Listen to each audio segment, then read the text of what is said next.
Hola, queridos estudiantes de grado octavo. Ya hemos visto, en el primer periodo vimos algunos documentos de la iglesia sobre la moral. Vimos que han dicho desde qué año se empezó a reflexionar seriamente de moral. Vimos que es relativamente nuevo las reflexiones que la iglesia ha hecho en sí sobre este tema de una manera oficial. Y pues con ese preámbulo vamos a adentrarnos ahora sí sobre el hombre, el estudio del hombre en sí. Lo vamos a hacer desde las virtudes fundamentales, tomado desde un autor que va a tener como referente a Santo Tomás de Aquino. Santo Tomás de Aquino es discípulo de San Alberto Magno, a propósito del nombre del colegio.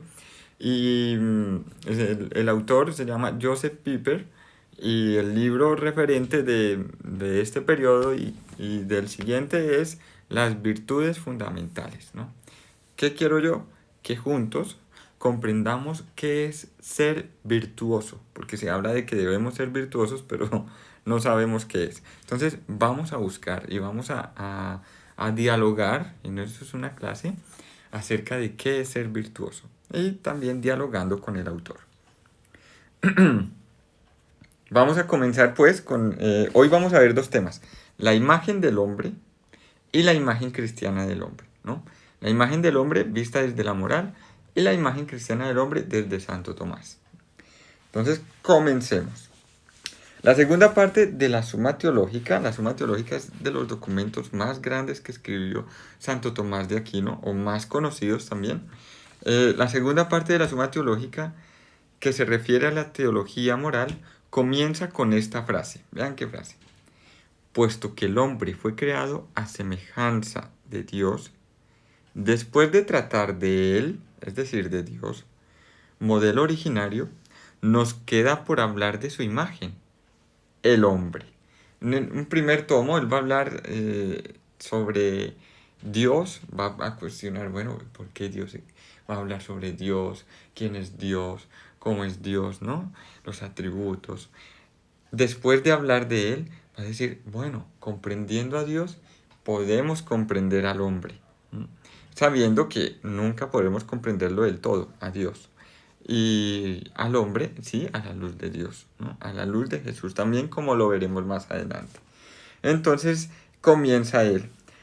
Refleja un hecho que muchos hemos perdido de vista, que la moral es sobre todo y ante todo doctrina sobre el hombre. Lamentablemente, si yo les pregunto a ustedes, ¿qué es la moral? Me van a decir, la moral son comportamientos que debe tener el hombre. La moral son las conductas que rigen al hombre. La moral es la manera en la que el hombre se comporta. Sí y no, porque vamos a ver, bueno, todavía no, vamos a ver qué nos dice Joseph Pieper. Es como interesante. Dice, eh, tiene que resaltar la idea del hombre, la moral. Y la moral cristiana, la imagen verdadera del mismo hombre. Esto lo condensa luego un gran místico, el maestro Eckhart. Maestro Eckhart, dominico también, él dirá, las personas, nosotros, no han de pensar tanto lo que han de hacer, sino lo que deben ser. Muchas veces ustedes se levantan y dicen, ay, ¿qué hay para hacer hoy? Hoy, ¿qué tengo que hacer? ¿No? Y más en este tiempo que tal vez no hay un horario establecido. Entonces empezamos, ¿qué hago hoy? ¿Qué hago ahorita? Me aburrí. Y por estar pensando en hacer y en hacer y en hacer, descuidamos algo. ¿Cómo estoy yo? ¿No? ¿Cómo, sobre mi ser? ¿No? Entonces, lamentablemente hoy en día asociamos la moral con ideas sobre el hacer y sobre todo del no hacer. La moral nos dice qué hacer y qué no hacer, qué podemos y qué no podemos, ¿no? Esto no es el fin de la moral. Es verdad, la moral va a dejar algunos lineamientos claros, pero el fin de la moral no es decirle al hombre qué debe hacer y qué no. El fin de la moral la moral trata la idea verdadera del hombre, aclararnos qué es el hombre. Y sabiendo nosotros qué es el hombre, no vamos a dañar esa dignidad y nos vamos a comportar como corresponde, no como animales, tampoco creyéndonos dioses, sino como corresponde. Esto a quién no le interesa, a todos nos interesa. Sus papás en un momento también se preguntaron, ¿qué hacer con mi vida? Cuando se preguntaron, ¿qué hacer con mi vida? Se preguntaron, ¿y yo quién soy? Eso mismo se van a preguntar ustedes, ya están en octavo, ya casi llegan, bueno, noveno, décimo, 11, ya casito. Y cuando lleguen a 11 van a decir, ¿qué hago con mi vida? Y para saber qué hago con mi vida, debo saber quién soy. Por eso la importancia de este tema, la imagen del hombre. Y como no podemos dejar de lado la imagen cristiana del hombre, vamos a ver qué nos dice la iglesia sobre la imagen del hombre, apoyados en Santo Tomás de Aquino. Entonces, la imagen cristiana del hombre y la moral en Santo Tomás de Aquino. Si les pregunto, haciendo como un breve resumen de la imagen del hombre, si les pregunto, ¿de qué trata la moral o qué debe tratar la moral? ¿Qué me van a responder? La moral trata o debe tratar la imagen verdadera del hombre, ¿no? Y ahora vamos a ver la imagen cristiana del hombre. La respuesta a la cuestión de la imagen auténtica del hombre cristiano puede concretarse en una frase, más aún, en una palabra. Entonces, en el examen solo les voy a dejar espacio para una palabra. Estoy hablando de examen no para que se asusten, sino para que vean la importancia de este tema. Porque si lo voy a poner en el examen es porque es muy importante que ustedes se graben esto para su vida. Entonces, cómo, cómo concretar la imagen cristiana del hombre en una palabra? Sencillo. Cristo es la palabra. Precisamente Él es la palabra hecha carne, ¿no? Si ven cómo todo tiene relación. En Cristo se centra la moral, la ética, la perfección.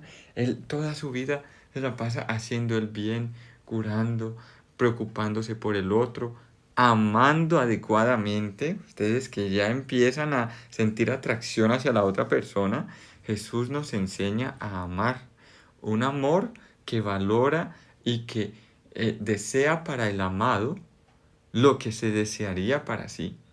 Es un amor que no busca aprovecharse del otro, sino que busca hacer en la otra persona lo que me gustaría que me hicieran a mí, ¿no? Es un amor puro y perfecto el amor de Jesús. Por eso la moral cristiana se centra en Él. En Él no hay pecado. El pecado es todo aquello que nos ata y no nos deja ser libres. El pecado es todo aquello que va en contra de mi dignidad. Entonces, o aquello que también quiere alejarme de lo que soy. El cristiano, tú y yo, debe ser otro Cristo, sabiendo que nunca lograremos ser igual esencialmente a Él. Nunca seremos dioses nosotros. Y eso también debe quedarnos claro. A veces queremos comportarnos como dioses. Cuando decimos, no, lo que dijo Dios es bonito, pero yo no quiero hacerlo. Ahí estamos actuando también como dioses. Tú y yo permanecemos y siempre seremos criaturas, ¿no? Somos seres finitos.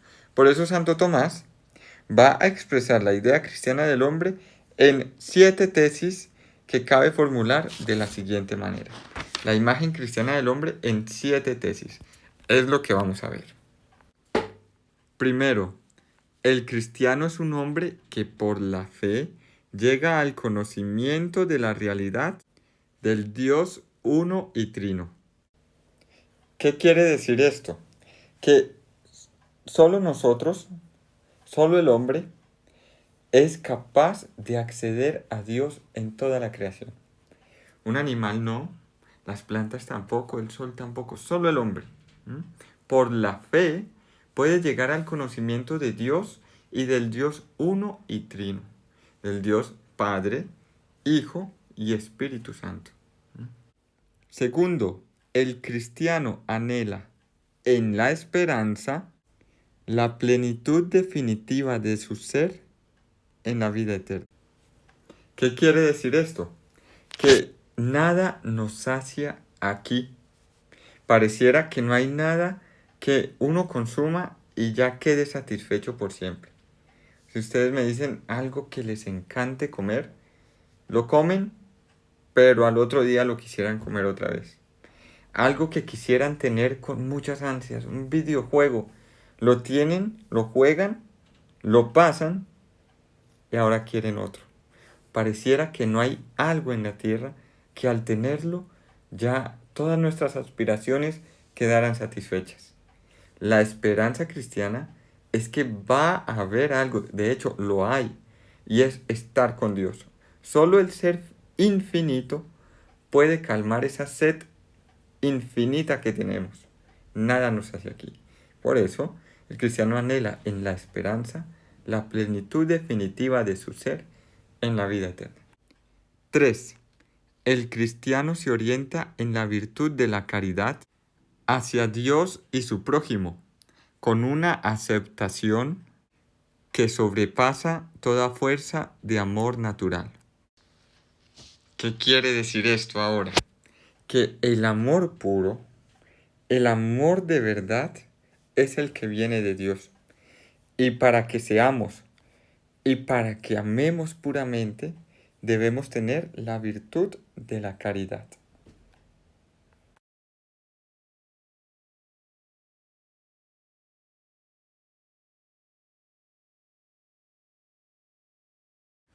Por el sí o no de la voluntad, sino que hace depender el sí o el no de esta de la verdad de las cosas. Ya aquí empezamos a confundirnos un poco. ¿Cómo así? Que la voluntad. Recuerden que todas nuestras acciones tienen dos componentes. Primero las pensamos y luego las hacemos. Yo cuando pienso algo, digo, qué rico sería comerme un helado ahorita. Pero si solo lo pienso, nunca va a llegar el helado a mí. Por obra y así, ¡pum!, se apareció el helado. No. Debo yo al menos decirle a mis papás, cómprenme un helado. Y ellos me lo compran. El pensar es lo primero. La voluntad es el ir, ¿no? Es ese hecho de que no solo queda en nuestra mente, sino que lo procuramos. Entonces, ¿qué nos está diciendo aquí? El cristiano es prudente, es decir, no deja enturbiar su visión de la realidad por el sí o el no de la voluntad. Esta voluntad también en ocasiones es traicionera. Por ejemplo, yo voy caminando y si alguien me pega, yo me lleno de rabia y le pego. Pero entonces resulta que él me pegó accidentalmente. Fue que se tropezó y cayó. El que es prudente no reacciona de una vez como instintivamente y también le pego. El prudente analiza las cosas desde la verdad. Mira, fue que se tropezó. El cristiano es prudente, no es impulsivo. Mira las situaciones desde la verdad de las cosas. A eso se refiere el cuarto punto. Quinto, el cristiano es justo, es decir, puede vivir en la verdad con el prójimo. Y por esto puede y se relaciona equilibradamente. Sexto, el cristiano es fuerte, es decir, está dispuesto a sacrificarse y si es preciso, aceptar la muerte por la implantación de la justicia. Suena duro que el cristiano esté dispuesto a morir incluso. ¿Por qué el cristianismo es tan cruel? Se puede preguntar algunos. Pero la razón no es otra, sino porque Jesús mismo no se retractó de lo que hizo. Pasó haciendo el bien, por hacer el bien, por denunciar a los que hacían el mal, fue que murió en una cruz. El cristiano no teme determinar cómo terminó Cristo, con tal de que sea por la implantación de la justicia. Séptimo, el cristiano es comedido, es decir, no permite que su ambición y su afán de placer llegue a obrar desordenadamente y antinaturalmente. Por la misma dignidad que tiene de hijo de Dios, no actúa de otra manera. Por esto dice que el cristiano es comedido, no permite que si llega un placer desordenado, esto no lo haga actuar de una manera indigna a lo que es, ¿no? No se comporta como un animal, pero tampoco llega a comportarse ni creerse Dios. Esa es lo que se refiere que el cristiano es comedido. Como podemos ver, básicamente son las virtudes. La clase de hoy fue un poco extensa y larga, pero por eso he decidido dejarle estos 7 puntos escritos. Vimos dos cosas importantes. Primero, la imagen del hombre, mostrando que el fin de la moral es rescatar la imagen verdadera del hombre. Segundo, la imagen cristiana del hombre, viendo que se resume en una palabra, Cristo. Pero esto no se entiende así a secas del todo. Por eso Santo Tomás nos muestra 7 actitudes o maneras de que el cristiano se manifiesta y no es otra cosa sino por medio de las virtudes, que es el tema de la siguiente clase.